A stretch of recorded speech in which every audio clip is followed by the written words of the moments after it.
All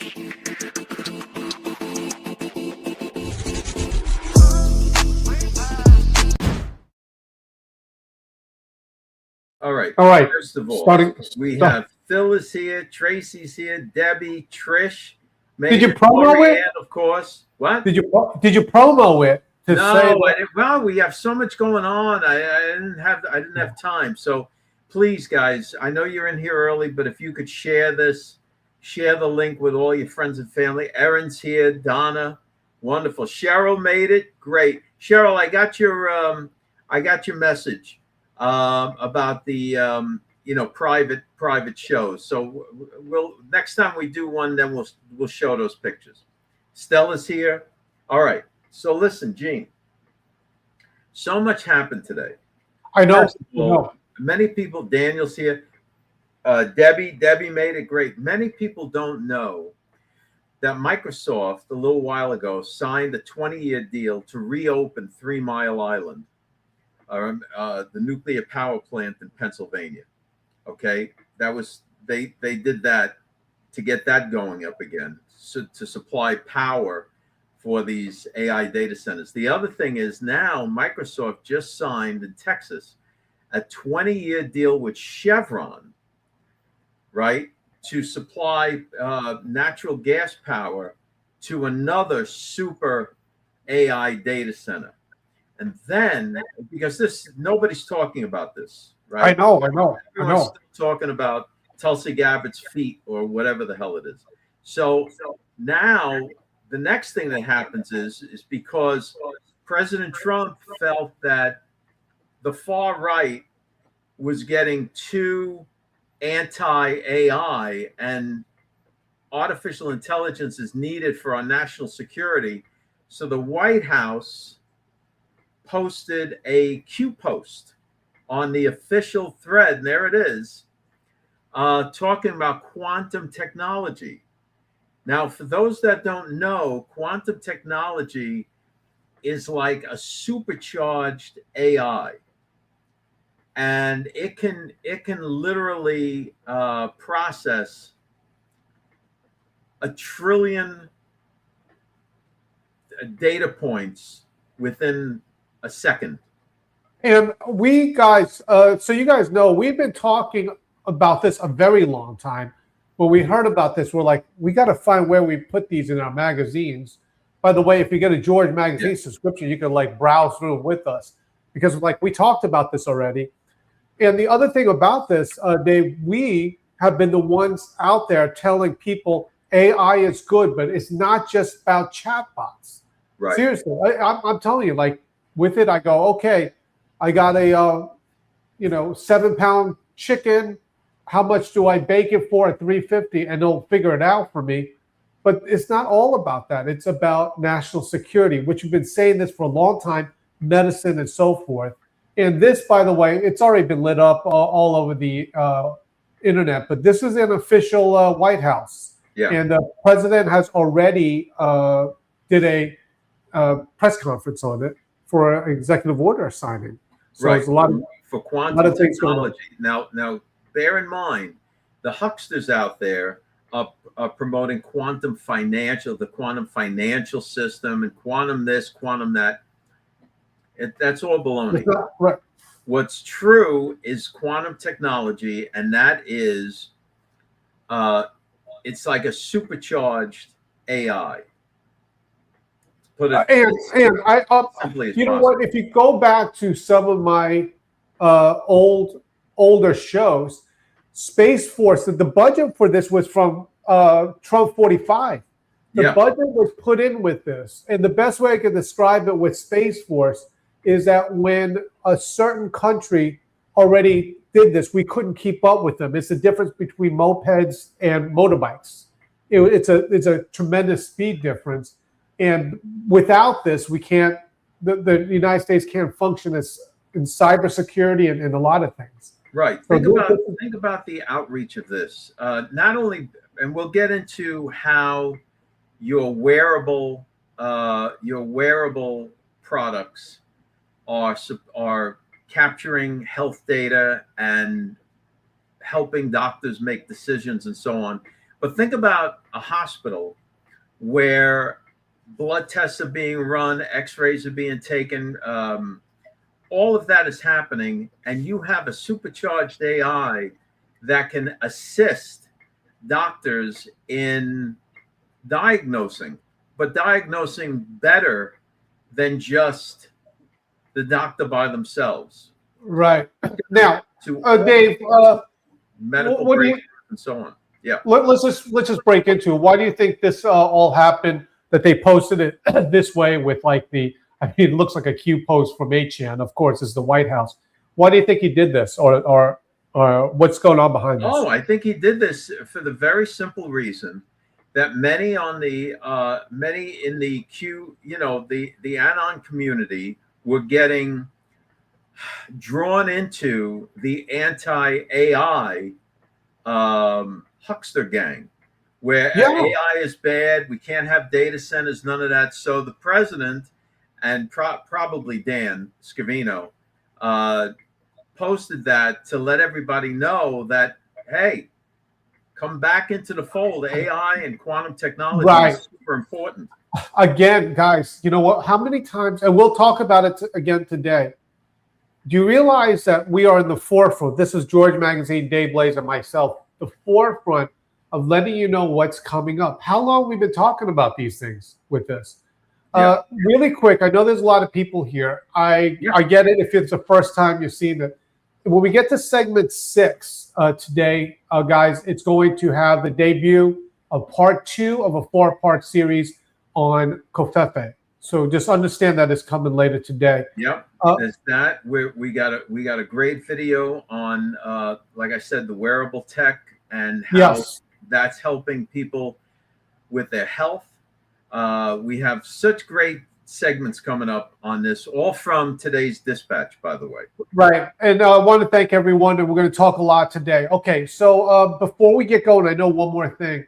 And, okay, thank you, George Magazine Army here for supporting this one. Guys, I'm going to just tell you. Just put this up. This is our website, Facebook website on George Jr. Magazine. Okay, I'm going to be brand new. Shout out again, because look at George Washington, the icon of George Washington. That's George Jr. No, this is great. Guys, one more thing about this. I don't know if you know this, but George Jr. Is a labor of love for us. It's a children's magazine. We put in Bible articles on there, and guys, we have discussed before. It's like, oh my goodness, it's a lot of work for all of this. Could you please go to georgejrmagazine.com? Some of you guys already have. Just get a year subscription. You get it, you look at it, read it, and then you'll be the star, because when you go to the dentist, you just leave it there. When you go to the library, you just leave it there. The nursing home, just leave it around. Okay? Thank you. They're packed. They're packed full of just like the magazines are. That's why sometimes we get a little frustrated when people. I know people love to collect the George magazines, and rightfully so. But the magazines are chock full of unbelievable information. That's why we even put out there to get the digital subscription. At least you can read them online. Read it. Right. And go back.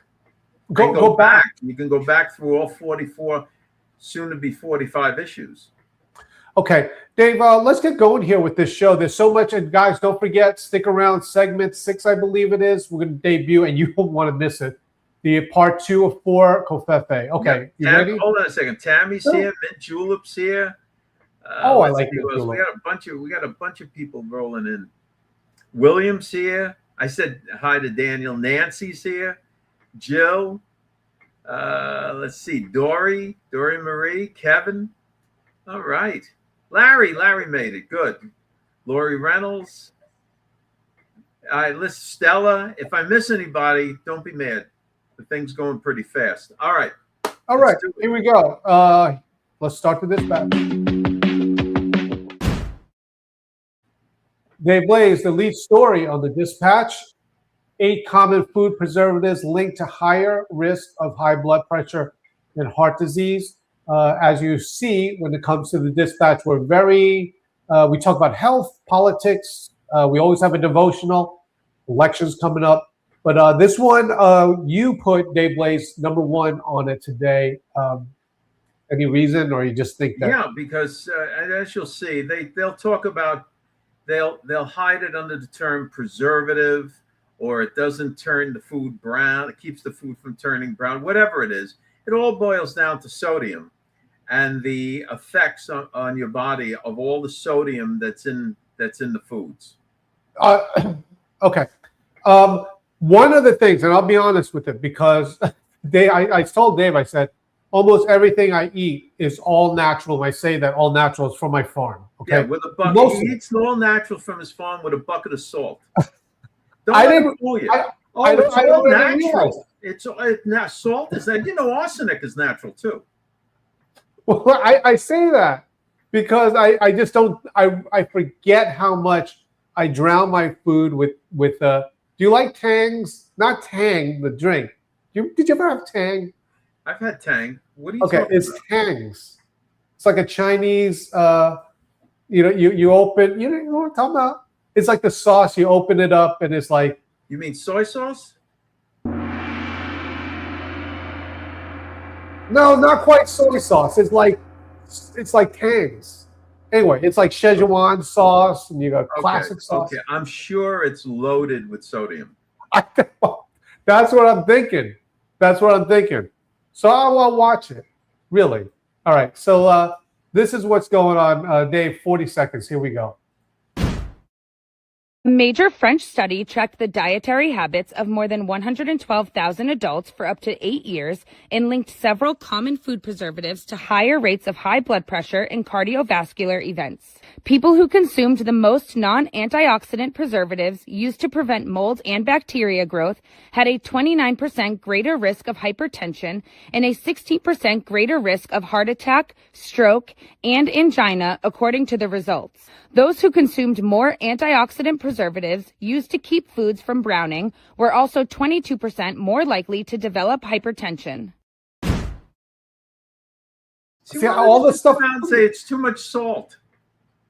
Well, it's going to narrow it down to too much salt.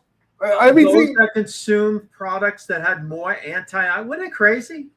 See, this is the kind of speak that these dietitians use to confuse the issue, right? Like, okay, for example, now you like beef jerky, right? I love beef jerky. Of course you do. And next time, look at the sodium content of that beef jerky. I bet one stick of jerky want to know? Is you want 1,500 milligrams of sodium. Do you know that we have a dehydrator that we make our own beef jerky? I don't care what you have. I'm talking about the sodium. That's what I'm talking about. I put salt on it. You put, listen. You need to start taking a hypertension pill every time you have. Every time I talk to you, maybe I should just take a break. Every time I talk to you, I got my hypertension up. Arguing, Daniel. That's right. Preservatives are hardening the arteries, right? But the main preservative in almost the common denominator in almost all foods is sodium. I mean, people don't even know what food tastes like anymore. Because I would say that salt and sugar. All right. You got the one up on this. All right, you got the one up on it. All right. Yeah, Gene, and you like the little Vienna sausages, and you like the hot dogs, and you like everything. But it's all natural. It was grown by an old woman in her apartment. I'm telling you, you got all the answers. Wait, Dave, we're trying to get more viewers, not less viewers. What are we going to do? Tell them, like, don't eat your hot dogs and Vienna sausages? Just the sodium content. Your kidneys and your heart will love you for it. All right. You win. You win on this one. Okay, guys. Major dispute to threaten Trump's Iran deal over billions frozen in Tehran funds. Now, yes, I know, Debbie, saltaholic. Okay, guys, this is from the Dispatch, and once again, it's a reminder, okay? We are already ahead of the curve when it comes to AI, We talked about quantum computing. We have been like the only ones out there. Who does that? Who makes a show based upon the dollar and the Federal Reserve? When I know what they're saying about it. I know what they're saying about it. Yes, that's true. Do you know what the Goon Squad is not reporting on X or social media, predominantly X, is that and because probably because he's Jewish, but Jared Kushner negotiated and worked out an important part of this agreement, that a good portion of the frozen Iranian funds, because the Iranian people are running out of food, right? Yeah, right. Yeah. So a good portion of those frozen funds is going to be used to pay American farmers to supply food to the Iranian people. Right. Now. No one's talking about it. Right. Again, what you see there on X is everyone saying, oh, so what? Trump is now doing what Obama did, giving them money.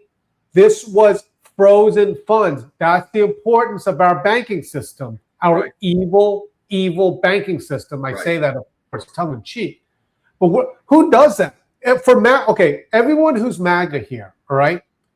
Who does that? And I'm MAGA. Who says we need the Federal Reserve? Who says the Federal Reserve is good for our country? Nobody. Not a one. No. But we've been saying it, and we're proved true, not because of what I say, because that's what Donald Trump, that's how we sanction these countries. Right. Otherwise, they got to use Bitcoin. And what is Donald Trump doing? Yeah. He's sanctioning their Bitcoin now. That's right. All right. 1 minute video. You guys love this. Here you go. Foreign adversaries like Iran are using digital assets to evade sanctions and funnel money to bad actors. Darren Botello joining us now. Okay, Darren, how do we stop this? Hi, good morning, Stuart. The good news is the Trump administration is already stopping it. In fact, we confirmed that the U.S. Treasury has been able to trace some of Iran's money, and just last month they froze more than $300 million. This was in regime crypto, Stuart. Iran is reportedly launching a new digital insurance platform for cargo ships. This is in the Strait of Hormuz, and here's the kicker. They're settling payments entirely in Bitcoin. Basically, this is how it works. The companies pay the insurance companies in Bitcoin, and they get through the strait safely. That's the trade-off. It's a direct move to dodge our banks and scoop up a fresh source of cash.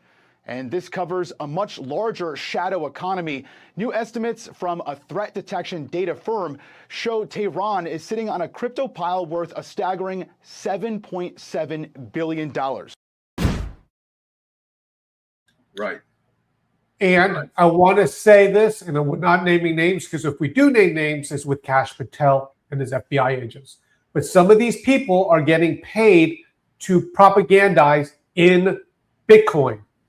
Just leave it at that. Yeah. All right. Yeah. Now, Daniel brings up a good point here, Gene. I just despise paying income tax on money I earn through labor. Yeah. Now, that's a double-edged sword. Here's why.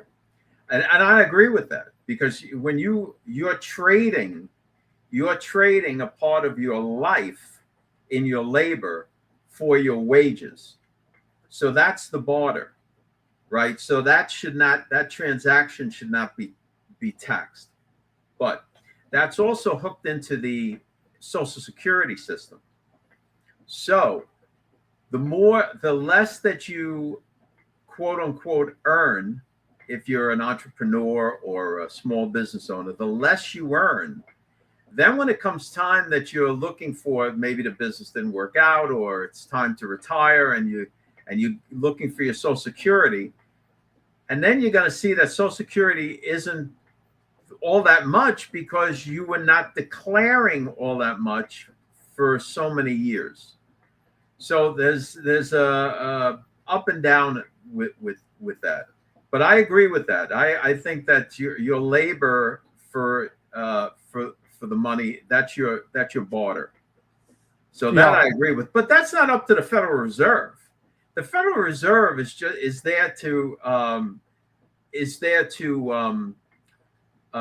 steer the economy from one administration to the next. So it creates stability. You want that? Right. You want those labor laws changed? You get the Congress has to do that.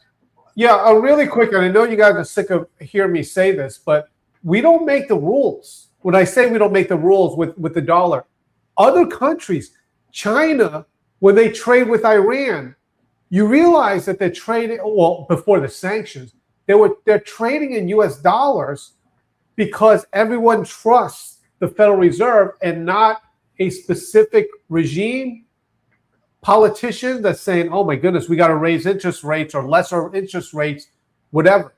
That's why it's independent of this. And I still see it to this day where I see like a TikTok video or something anti-Federal Reserve. And like Dave said, yes. Are there problems that need to be fixed? Yes.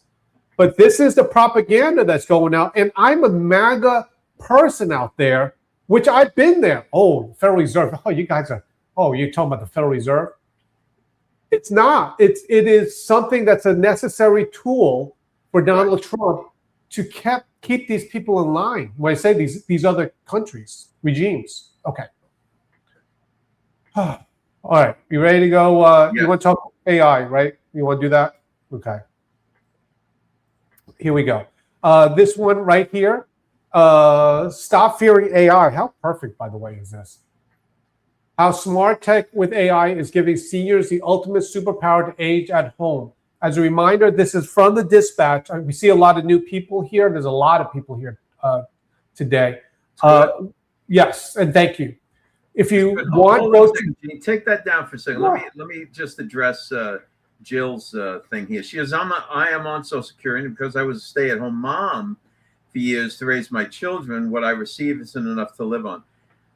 Jill, I assure you, if you look into it, there are umpteen various programs where you could get additional assists. I mean, above and beyond Medicaid and other programs. There's cards to buy food. There's money out there to be had if you're in a particular situation. So please look into that. The programs are there. All right, go ahead. All right. By the way, for everyone, don't forget, we're going to head into section 6 here, where we're going to do the map debut. This one you're not going to want to miss. Yeah, the map is pretty spectacular. Yeah. Let's talk about these AI things. Again, to prove it, what do you see all on X and everything else? Everyone say, oh, why is all these data centers? Why are these data centers? Yeah. Again, and we're doubling down on it, and Trump is also doubling down on it. We need these AI data centers. So ask yourself, whoever is telling and whispering in your ear that these data centers are bad, ask yourself where they're getting that information from. Right. Especially if they're from MAGA. Because if they're MAGA, they're supposedly supporting Donald Trump, unless some of them might be parroting Russian disinformation and China information for that matter. Yeah. Okay. Dave, look at what this does for seniors. This is just seniors, okay? 40 seconds. Here we go. Those new features is a fall detection system that can follow up later to make sure there are no lasting injuries. It is essentially a more accurate and less intrusive version of an emergency cell phone app. You can determine the fall activity happened. You could check on them. They say, oh, I'm fine. But then the next day, if their activity doesn't match their normal pattern, you know they're not okay. AI is only as good as the data you give it. If you give it good data with these good sensors, you can get powerful information to improve your life. The senior care tech industry is worth about $50 billion. That is expected to double over the coming decade. Yeah, Gene, this is amazing technology that you're wearing on your wrist that syncs up with your phone. For example, on your watch, from your watch, whether it's a Samsung, Apple, or even the Google, the Pixel watch, you can do an electrocardiogram. I know on the Samsung version, you can take your blood pressure.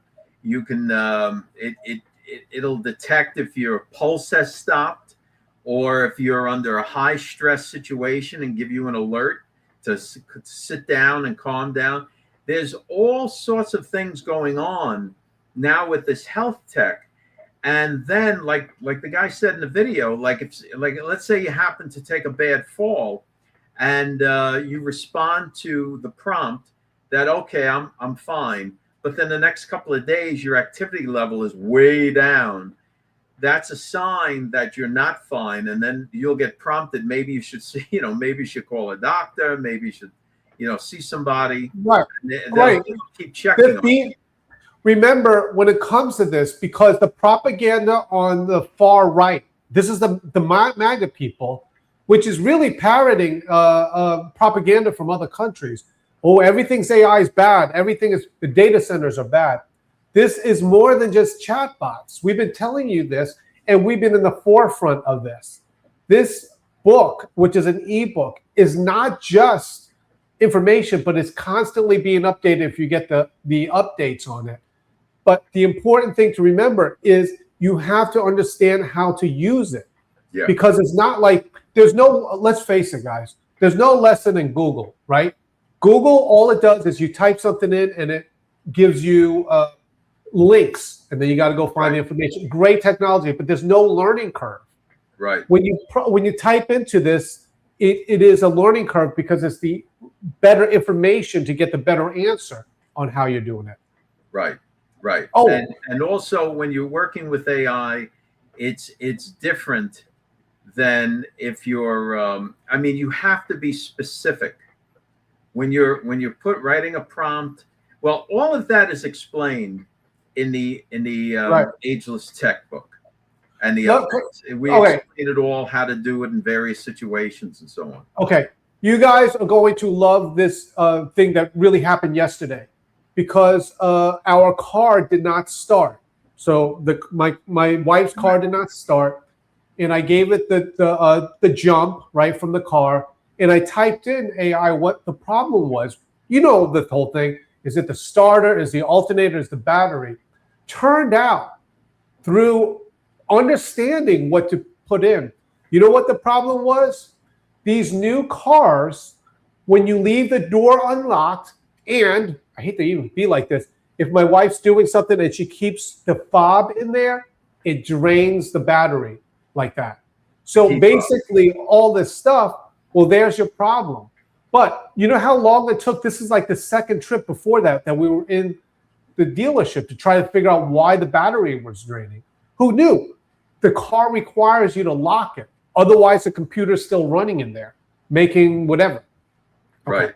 Right. See, it's stuff like that nobody's going to figure out.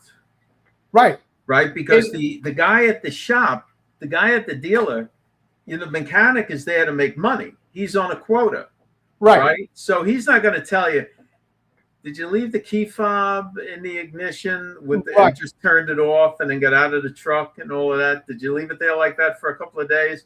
He's never going to ask you that. He's going to say, oh, the battery's drained. Maybe let me check the alternator. Maybe it's the starter. AI diagnosed that it was a lifestyle reason for that. Just basically, hey, you park your cars in the front yard. We got a big front yard. The door is always unlocked. Right. The computer's still thinking. Okay. Right. Right. All right. Fast tracking. We got the devotional coming up, and don't forget the map debut. But right now, let's talk about hold on. Before we get into that, Michelle Williams. Michelle Williams is great. She says, my grand fur baby jumped on me, and my watch asked me if I'd fallen, if I needed to call 911. Yeah, that'll happen. It depends if it was a shock and maybe you gasped, whatever. And the watch is going to pick it up. Right. And I'm not getting on people's cases about this, but once again, what has the mood been on this? Oh, I don't want to be connected to my computer, my privacy. But all these things help a person. Right. It's called technology. Right. Now, this is another good one. Julie Mills here puts this, as long as the government uses it for good. But what about our next president?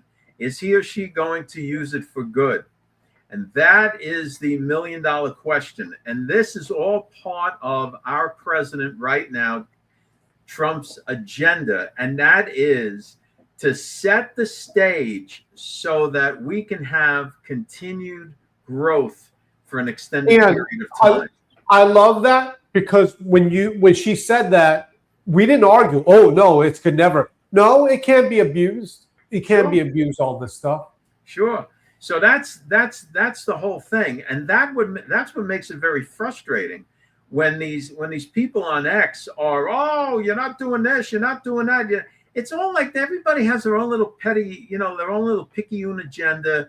They want this done. Oh, if this doesn't happen, we don't have a country. We need accountability. I love the accountability guy. Don't get me on that topic. But the thing is that if we support this agenda, see it through, it's going to mean much better things for the United States and its citizens. Right, and the whole thing is being set up so that the next few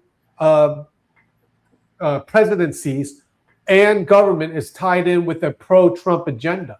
We saw what happened when Trump wasn't president, right? We saw what happened. Yeah. They went after him. Okay. All right. Can we talk about election day tomorrow, Dave? Yes, we can. Okay. Reminder, you get all of these articles. This one was a great one. Oh, besides the fact, let me see if I can show you this. Let me see if I can. Man, I didn't do it. I wanted to show everyone what the new website looks like. Anyway. So anyway, we have election coming up in South Carolina. This was crazy. We already talked about Action Jackson last week. Trump unendorsed him, and then he endorsed the other person, understandably so. But what happened in South Carolina, he endorsed Pam Evitt, but then he also endorsed Alan Wilson, which right. is... There was a reason for that. But hold on, Gene. This is our people are on the ball. Our folks are on the ball here. All right. So Tammy writes, I am MAGA. I have been hearing bad stuff about the data centers. However, I was waiting to see and listen to others. Come to find out, this was not an organic misinformation on them. Coming out, this was paid propaganda. I saw also a man who has been involved with them debunk the concerns regarding using up all your water. I'm good. I don't like to jump on narratives being spewed. I am perfectly good with it. Yeah, Tammy, see, that's the whole thing. Other nations, our adversaries and our competitors in the world want to slow us way down because the United States and our tech companies are so far out front on this. Right. That they want to slow us down on everything and get the people turned against the data centers. And what it's ultimately going to amount to is better living conditions for whatever communities those data centers are built in. Right. And right. lower power costs. So right. your electric bills go down. What's going to happen is there's people that said, whether they was paid or they got convinced, oh, we don't want data centers. Then they're going to look at their neighbor down the road that's getting all this money in another city and town. Right. And say, oh, my goodness, we could have been that. And guys, these aren't jobs that we don't want. Okay. I have a farm. I like that. But do I really, truly want to farm for someone else? Probably not. But these are good jobs. These are like prestigious jobs where you're talking about like data analysis, data tech, security tech. Very good. All right. Really quick, I just want to mention this. We got to do this. Donald Trump said that, and the person on, when you're looking at it on the left, that's Alan Wilson. He's running for governor of South Carolina against Pam Evitt. Quite frankly, the lady on the right is one of my mentors. She has since passed away, Jerry McDaniels. But I want to bring this out here because this is true. Donald Trump said that he knew that Alan Wilson was aboard the Trump train from the very beginning. And I could say this picture that I took was with Donald Trump on his very first day. So I actually forgot that until I was looking at my old pictures here. And just a reminder, guys, please make sure that you go to George Magazine and check it out because we have the 250 book with a lot of these photos. Right. Okay. Right. Now, when it comes to the, why do you think the president, after endorsing, I know he endorsed Pam Evitt originally, right? Right. Over Nancy Mace. Yes. Yes. And Nancy Mace wound up getting about, what'd she get, 3%? 4%. No. Realistically, I think she came in like 7th place, like 15%, which is really bad. I mean, people thought she was going to win it at one time. Okay, so then it became between Pam Everett and Alan Wilson. Correct. Right. And Nancy had said on the House floor, she said from the House floor to avoid these Congress people, when they want to make someone's life miserable, they make all sorts of accusations from the House floor, true or not, because they can't, there's no retribution. Right. Okay. So she called Alan Wilson also. She called him, what you call him? Dog face? You're a dog face? No, something like that? No, she mentioned about like he wasn't supporting women's right. He's not a real man because he didn't support her or some craziness. So now the president has put out a dual endorsement endorsing both Pam and Alan. Which means, I'll be honest, it's just a unendorsed. You might as well unendorse, but I get it. I like them both. Both. Well, one of the reasons or interesting with that, the day before that happened, Pam Everett made a public statement that she would not choose Governor Henry McMaster, his son, as a running mate, lieutenant governor. And then suddenly, McMaster and Trump are joined at the hip, if I could say it that way. As you guys know, not only was I a Trump photographer, but I was Governor McMaster's photographer for about a year, I think. But I spent a lot of time with him. So basically, when Pam said, "Hey, well, I'm not going to choose him," it's like, I'll say this one: Trump will do things for McMaster's sake. I'll just put it that way. And I'm going to just look, guys. The election's tomorrow. Yeah, Wilson's going to do well. He's going to win. And if you're in South Carolina, what are the other states that are voting there, Gene? Oh, we have it right here. So just check it out. I'm going to say this. Maryland is in New York and Utah. New York, right? Utah, South Carolina is the runoff. But in those other states, there are great candidates. Yes. Trump has endorsed several of them. If you live in any of those areas, please get out and vote. Your vote matters. Anyone telling you your vote doesn't count is lying to you. Yes, because it means more than that. It means also that you show the support and the momentum. Okay, with that, before we get to the devotional the new video, I wanted to show you this. If you go to our website, under topics, look for Daily Dispatch updates. There you'll see the upcoming elections updates, our devotionals. All these things are in the new George Magazine website. So go check it out there. And you'll got a link to everything. All of the devotions, all of the articles that we put into the dispatch, we separate into those categories. So if you want to go back and check them out, you can. Okay. It's time now for our devotional. And Dave Blaze and I have made a decision that for the devotionals, we always run them in full now. We feel like it's the right thing to do. So I'm going to play this. Afterwards, we're going to go. This is a big one, too. This is a big one. Okay. Let me just find it here, and then we'll get going. Okay. 4 minutes for this. Really enjoy it, and we'll see you in 4 minutes. Here we go. The Sermon on the Mount is history's most famous moral discourse. It is renowned for passages that offer immense comfort: the Beatitudes, the Lord's Prayer, and the assurance of divine care. Yet the conclusion of this text abruptly shatters that comfort. Jesus delivers what is arguably the most sobering and terrifying warning he ever spoke. He doesn't aim this warning at atheists, heretics, or people outside the church. He points it directly at the most devout insiders. These are individuals who loudly and publicly proclaim, "Lord, Lord." The repetition of the title implies intense fervor. They use the correct vocabulary, they occupy the pews, and they lead the ministries. Then comes the shock. Jesus states that verbal confession and church attendance do not guarantee entry into the kingdom of heaven. If the most passionate insiders, using the exact right vocabulary, aren't safe from rejection, who actually is? To understand the rejection, we must look at how these individuals defend themselves on Judgment Day.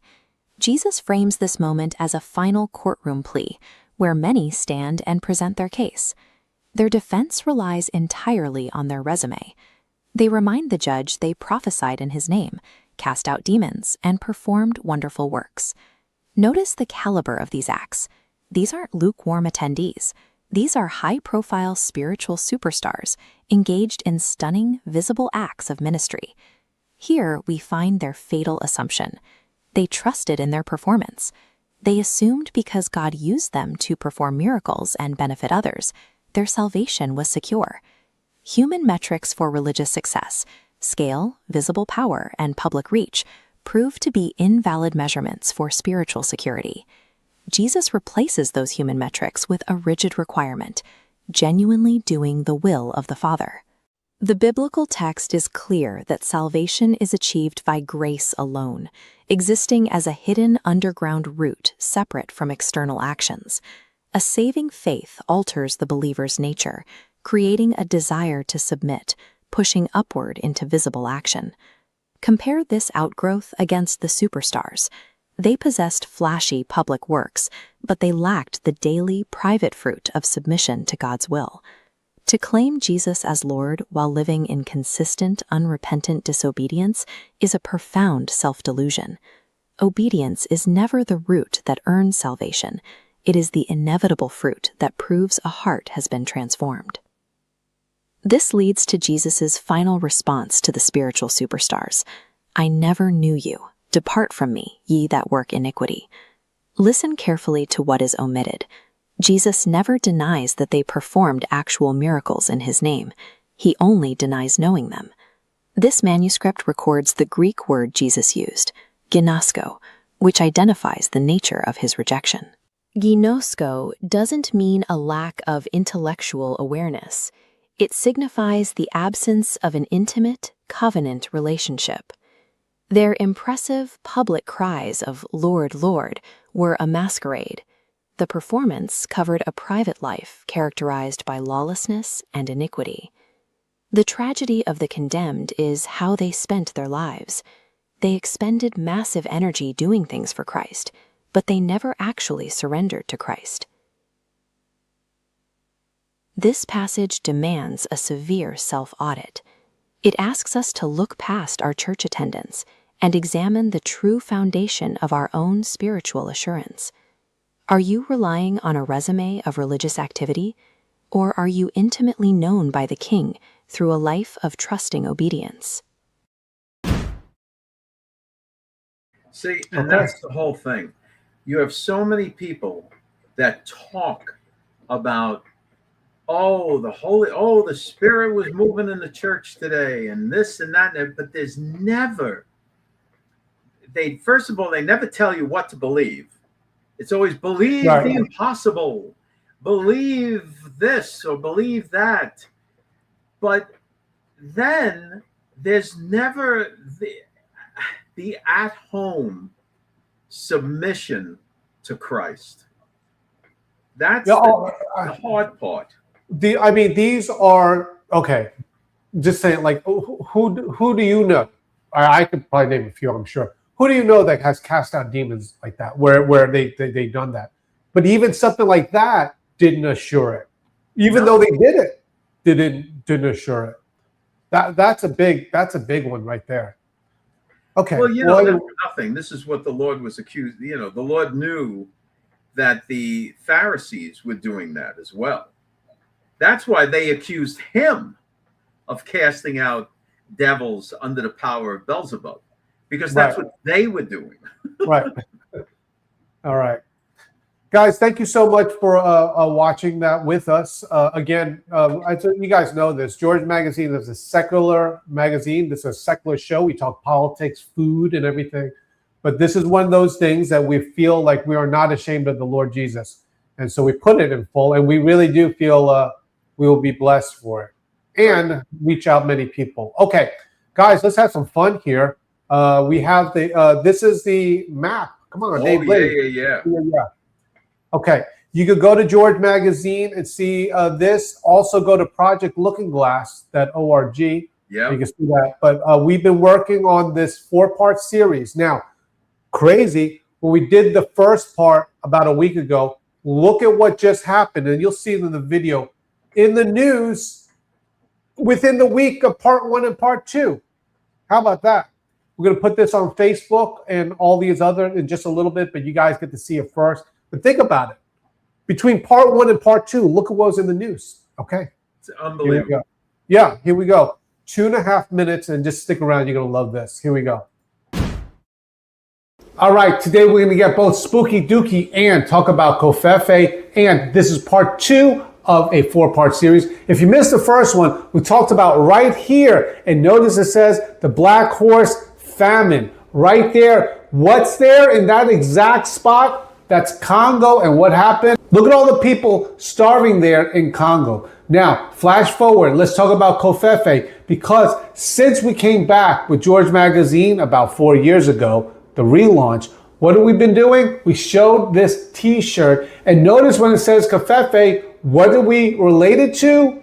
These critical minerals. Now, here's where it ties in with this map, and this map, very interesting, ties in with the book of Revelation. It's a precursor, and as we're showing you all these things, the book of Revelation is going to come true whether you like it or not.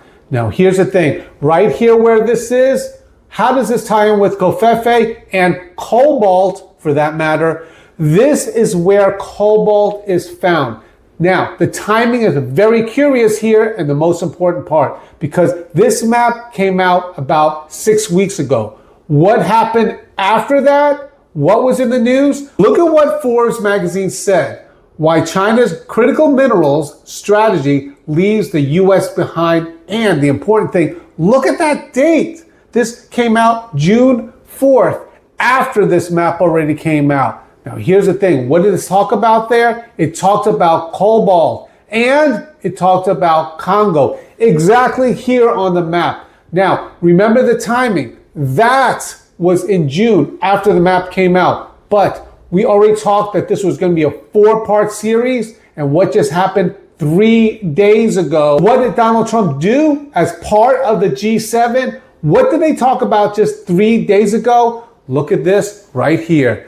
G7 leaders, declaration on securing chains for critical minerals. Now, look at the date, June 17th, 2006. So have faith in what's going on, because the book of Revelation is going to come, and this is a precursor. This right here, this map gives you encouragement of what's going to happen in the future, because how in the world do we know to do all these things?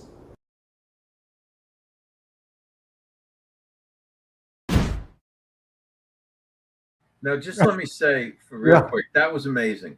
And the other thing is that we do not know when we'll get notified to take that map down. So that's, guys, we have no explanation. The only bitterness that I have on this, guys, is the amount of people, the sheer amount of people that follow these people and say, oh, he's got intel. Big things coming this week. Yes, big things coming this week. And they're still following them. How do you go to projectlookingglass.org and see all these things and see this where it happens between the part 1 and part 2? You could say, oh, okay, whatever. How does this all happen like this? And yet we are the ones that have the smaller followings, and some of these people, they're just making up junk. All right. Yeah.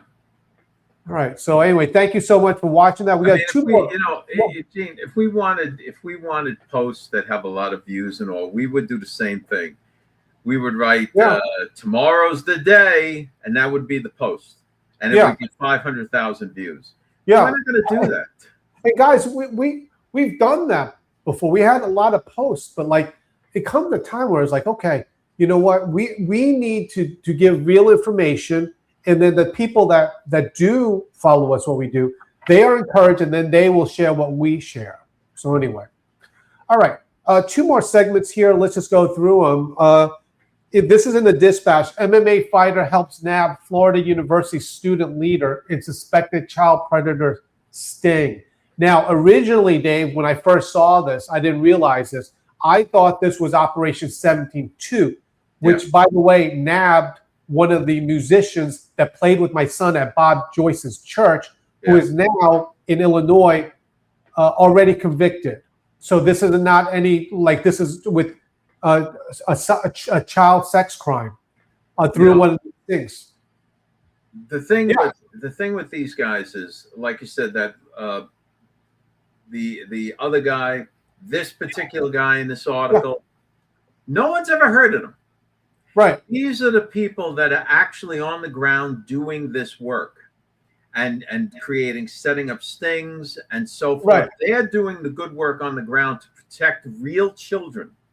Meanwhile, on social media, you have these charities set up, Save the Children, Save This, America's Future, Save Your Friend's Child, whatever it is. All of these things that they're looking for you to give them money. This guy ain't looking for you to give him money. He's just doing a good job. Right. And doing it, by the way, doing it legally. So all of these guys work with them. They just present the information. They go, we're just helping you out. Right. And then they work within the confines of that. Right. But I ask you, all these people that were going there, oh, this is all about the children, save the children, all this stuff. So no offense, but have you done anything like this? Well, that's have you saved the children? We're bringing awareness. That's marvelous. You're bringing awareness, but nobody's actually helping the kids. You know, right. We're making plenty of people aware. Okay. Yeah, these are. This is like I said, the one in Illinois that has done well, and they have the video and everything. He's also a pro MMA fighter. This is another one, pro MMA fighter, that says, hey, you know what? Let me see what I could do. I don't like this. Let me see what I can do. I don't see a podcast from him that I know of. I don't see a podcast from the other one. They're just people that are doing what they are speaking against. Yeah. Okay. Yeah. All right. Hold on a second. We got a good comment from Brad here. We can't just keep stacking prisons with these pedos and footing the bill. They're everywhere. I got to tell you, Brad, you got a point about they're everywhere. I don't know about the other part of the comment, but it just seems over the course of the last several years, it's almost like there's an acceptance of this kind of behavior in our society. It's I got to tell you, it's really remarkable. As a grown man, where is the excitement over sexual thoughts of a child? I mean, what is that about? Where does that even come from? It's just degenerate, deviant, devilish behavior. And just want to make mention with this. These are this like one, Gene. It's like any urge, right? I mean, there are days like maybe even now, I'd like to choke you and strangle you, but I suppress that because we're humans and we work with our minds. We don't have to act on every urge that comes to our mind, right? Right. I just want to say this because you have people like these, and this guy and the other guy that we personally talked to is an MMA fighter. Right. These people are doing within the laws. I get it, like, oh, vigilante stuff. They're not. They're going within the laws that we have in America, and that's the good thing with that, the laws. Right. Okay. One more point here, and then we're going to wrap it up. These crypto scams. Oh my goodness. Minnesota bans these crypto ATMs after scam surge.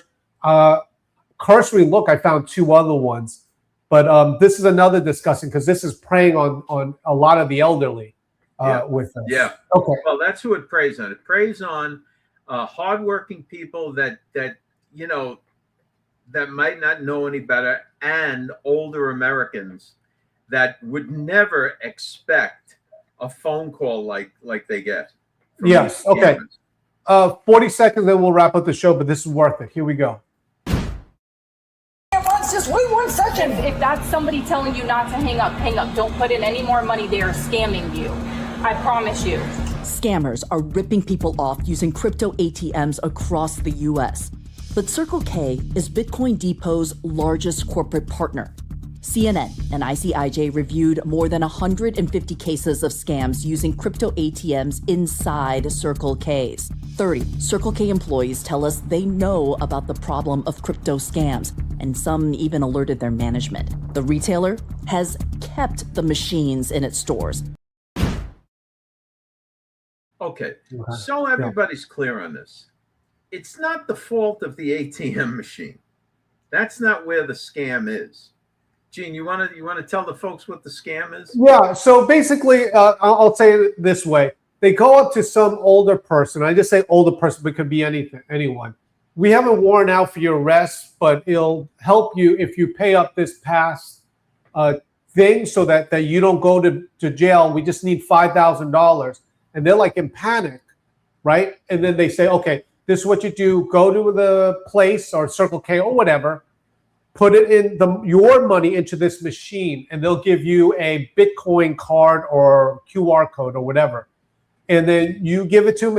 It's perfectly safe. And they do this, and then they fly by night. It's the new age Western Union, right, except for you don't have to have someone on the other end pick it up, so to speak. Right. And then the other method of scam is, and this is where I think they're getting the older people. They'll call them up, and they will act like their bank. Okay, somewhere along the line, the scammer finds out, maybe you bank here, maybe you bank there, whatever. And they'll tell you that your bank account has been hijacked and that your money in your account is no longer safe. And we need you to withdraw the money out of your account and move it somewhere safe so we can rectify the situation. Right. So then, of course, the older person says, well, where can I put it? All right, go down to the circle. And this is where it gets a little ridiculous. But by this time, they have the person so rattled, right, that they'll believe anything. So, all right, go down to the Circle K, and there's a Bitcoin ATM. Bitcoin can be used as like a safe locker, so to speak, like a safe place so you could store the money until we get this sorted out. And then you could just move it back over. So then they text the person a QR code. So when they're at the ATM, they can simply use that QR code. That transfers all of this person's money to the scammer, and right, the scam is gone. Right. Really quick, before we go here, I want to tell you, my dad had a scammer call, and here's the thing: they use voice recognition. He says it sounded exactly like my nephew. So the person even said on that with the voice recognition, "Gong Gong, I'm in jail." Gong Gong is grandfather in Chinese. So how they got his voice to do this, they wanted money, and then of course my dad called up my sister and found out that it was a scam. But it was so good that they even said in Chinese, "Gong Gong," which is like an term of endearment for grandfather. Yeah. So just be careful out there, guys. Well, now, Gene, in keeping with that, matter of fact, Cash Patel announced that the FBI had arrested another one of these guys. Yes, in another one of these scammers. It was in the news today. It didn't make the dispatch, but he was in the Philippines. Yep. And running a multi-billion-dollar scam operation. Right. One more thing about Cash Patel, what he's doing. What's different this time is FBI. Oh, it should be the CIA or whatever. The FBI is going into the United States embassies in different places, including, by the way, Thailand. I'll say that again, including Thailand. And they set up shop there, and they're working with the Royal Thai Police. They're already there, and they did it in secrecy for about 11 months. But now they're picking everyone up, so don't scam people. He's hot on it. Yeah. Guys, what a great show, huh? Yeah, this was fantastic. Great. All right, we had a record numbers here. So many good comments. You show up, come back tomorrow. We'll keep engaging you with your comments. The comments were above and beyond today. Thank you, Brad Porter, and thank you, Daniel. And in other words. And everybody. Susan, guys, oh my goodness. Thank you so much. In about probably an hour or so, you'll see that video up on Facebook and then Twitter. Just please share it. And please, again, before I go, could you please support George Junior Magazine? We'll get a link to get there, but go to GeorgeJuniorMagazine.com and get yourself a subscription. Get it and give it away if you don't have children. Okay. All right. Let the people go. They got to eat dinner and stuff. Thank you so much, guys. Thanks for checking us out. Don't forget to go to GeorgeMagazine.com and sign up for the Dispatch. It's free. Get the emails and the news stories. And check us out Monday through Friday, 5 o'clock Eastern Standard Time. You can check us out on Facebook and YouTube. We'll see you then.